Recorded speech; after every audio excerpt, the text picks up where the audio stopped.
up-and-coming star, Anthony Wolverine Faracono. Faracono. Wait, hold up. Oh my God. You look great, bro. You look great, bro. I'll give you a story. There's a place called the Dog Father. It's right around the corner. You should go right here by the Regina. Now, little do they know, maybe they do know, they named it the Dog Father. But Johnny C used to run it. He was my uncle. God rest his soul. Number 8 passed away, love God God. bless him. Number 8 in the New England crime family. And above it was his place. We used to go there for Thanksgiving. Pinball machine, shit like that. Things you didn't have back then. I didn't understand what was going on, why he had this place. Until later on I grew up and I realized who he was. The only underground garage. Drive right into the building and park. Now it's a dog park. You could drive it right in the building. They call it the Dog Father. Right over there. Little do they know, Yeah. it's the Godfather. Just saying. Not then stories. Hey, check it out. How to Rob, even better. Yeah. Directed by Peter Horgan and written by him. Incredible film. Everywhere. Streaming now.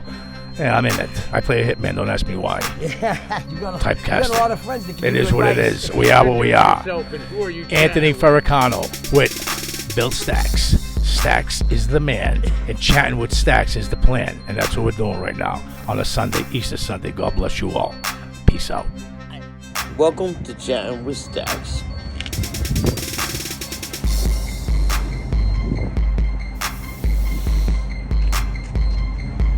Bringing you the real deal and what this place is all about. Stay tuned. It's getting real. Trump crime family.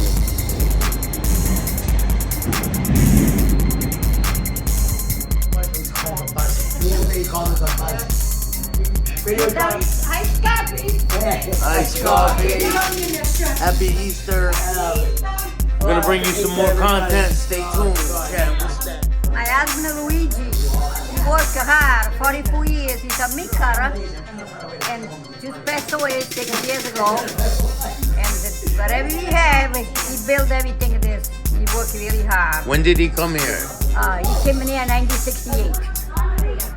And he worked hard ever He worked since. here all the time. 44 years working the meat and the coal. And all knows my friend Paul. I know Paul. Number one Paul. I say number one Paul. He's giving me a little interview. Yeah. Here, we got Paul here. Okay, come meet anytime. What's up, everybody? Hey, how are you? Come over What's here. up? It's Easter. Happy Easter. Happy Hey, Easter. it's Easter. Where happened? Happy Easter. Yeah, we make a Easter dinner here. Come on, it's a nice chef here. Number one. Number one chef. Hey, I think you want to touch it. The north end of Boston. Yeah, Come North End of Boston. Come by. Sell the one that's here 100 years. 100 years. 100 years. Yeah. Take this nice picture here. Oh, yeah, Sell the yeah. one.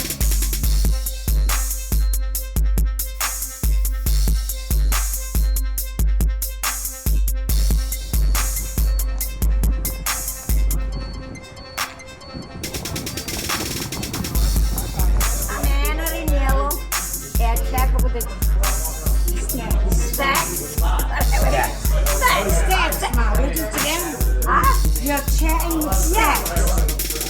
I'm chatting With Staxx. with Staxx. And then my Anna here. Hello. Sunday. Yeah, Easter Sunday. It's Sunday. The Italian tradition, we make the big dinner, the lamb. Okay?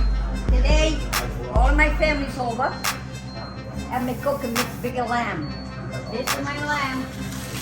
This is my pancetta. We call it Italian tradition. My pancettas. So, the pancettas. Yeah. Wow, that looks This good. is a stuffing, salami, ricotta. So do you start this the night before? I stuff the night before everything ready. And then we make the tradition thing, the stuffed mushrooms. The stuffed mushrooms, all the tradition for the Italian people and the American people. So that's really good. You guys gonna get a recipe. Okay. And then the best thing we make, the roasted potatoes. Roasted Nice roasted potato. potatoes. look All good. right. The roast potatoes and the Italian traditional sauce. The smoking, the Italian traditional sauce with the sausage. So you call it sauce, you don't call Sauce. it gravy. Gravy, you call it sauce. Do you know other people that call it gravy? Yeah, a lot of people call it gravy, yes, but we still call it sauce. Yeah, yeah. And we make sauce. We make the sauce. We make homemade sauce. The ravioli. We make the ravioli. This is homemade ravioli. Oh, you make homemade? Yeah, make ravioli. Wow. So this is the ravioli. That's so good. Yeah, this is a. Then the best thing we make is the pizzaiena, called the pizzaiena, and the pizza for the rice. Yeah, yeah.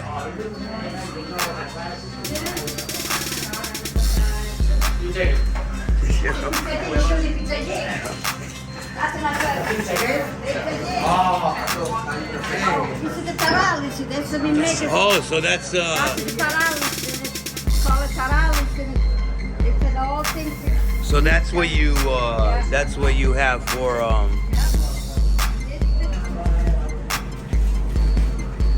And this is my pizzaiena. All right. wow, that looks good. This is the prosciutto, ricotta, and we order the Italian traditional rice, the pie with the rice. What's that?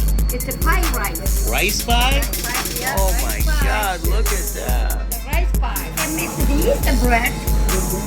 The Easter bread. So they make a Easter bread every, We make Easter. I'll make it. and do the recipes get passed down every? I can pass it around. Yeah. My kids will try me gonna write down because nobody likes to cook. I did my time write down the recipe. Yo, Paul. Yeah.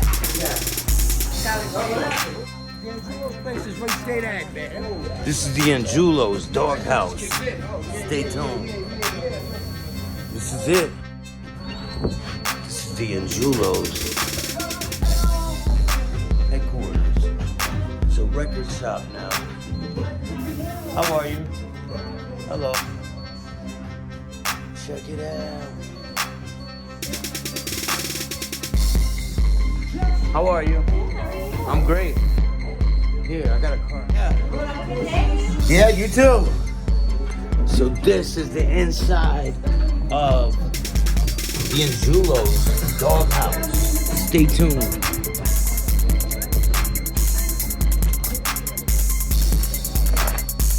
This is the nuns' convent right next to the alley where I grew up. They were actually my teachers from the 1st to the 8th grade. Imagine living next door to your teachers and being me. That's how hard it was growing up. Okay, yeah, they were vicious. Some of them were really nice and I really liked them. Other ones, to this day, I can't stand. They whip your hands with pointers because you couldn't write. But yeah, growing up with nuns next to you is insane. Insane. You have no idea the torment. We had a parking spot here. My father used to park here. In this alley over here, there used to be a back door. It's still here. You can see it. This was all overgrown with flowers. But that back door right there, you run through that back door, you'd be on Hanover Street next to the Parado. Gone. The ground looked like No, this was all overgrown with weeds. This was the only tarred part here. My father actually tarred this for the nuns. That's why they gave him a parking spot. And that's the back of the Cantina restaurant right here. This is the back of the famous Italian Cantina restaurant.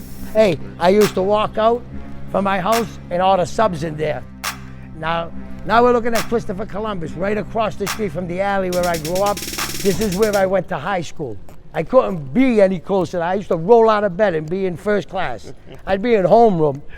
easy, right? Yeah. So Oh, you this lived is this is the only one I lived played. right there, and you would walk right there. here. That's That's it. cool. That's it.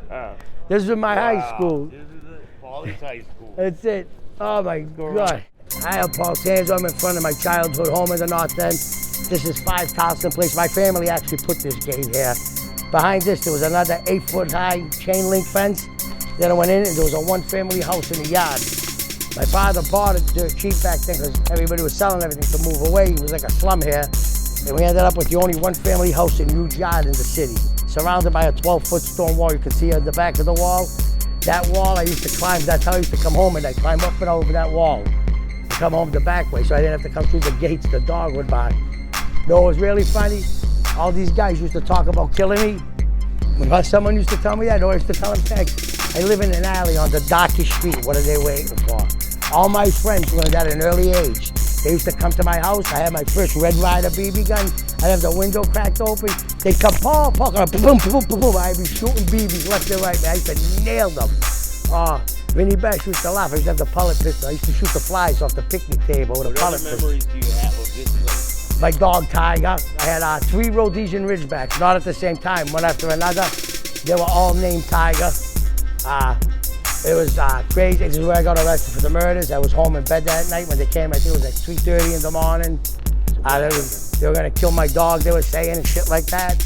I got a half a day, it was broken, but a year later I just realized I broke it. So, and, when they came for the arrest you for the murder, what happened? I was in shock. I figured they're coming in for a robbery or something like that. Whenever they told me I was arrested for murder, I was like, what? When they came here loaded with... Oh, they came in with machine guns and everything. They came in heavy, yeah. I had to subdue my dog from attacking them, because they were gonna kill him. And they went upstairs, they saw my gun cabinet. My gun cabinet, I had a HK-94 assault rifle in 1986. The military didn't start using them until the 90s. That's how far ahead of them I was. Rangefinder, Mossberg pump, double barrel, side-by-side IG-8 from Brazil. I think my Crossman pellet pistol was all there. And they try to use that against me. Plus, I had tons of knives and swords hanging all over the wall. Anybody that's ever been in my bedroom, all my friends knows. What day did they come to arrest you for the murder? I think it was February 24th. The murders were on the 19th, 1986.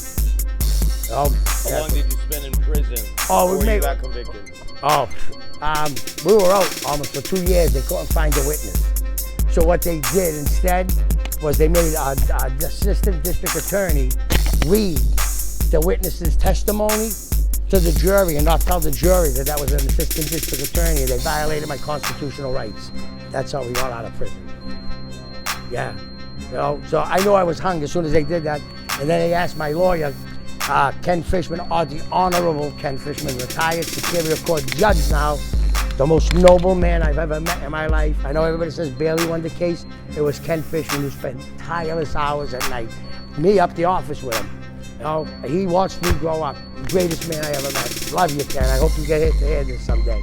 Back when I was a child, this was, everybody used to come here to take showers because no apartments had showers. There was a boxing ring on the second floor run by a guy named Pistol Pete. He was a good guy. Take this right. Better hop off the curbs. Not better court. We used to play Religio in there. Okay. Yeah. Stephen Hennigan used to have a club downstairs here. We used to hang down there sometimes. He's gay now.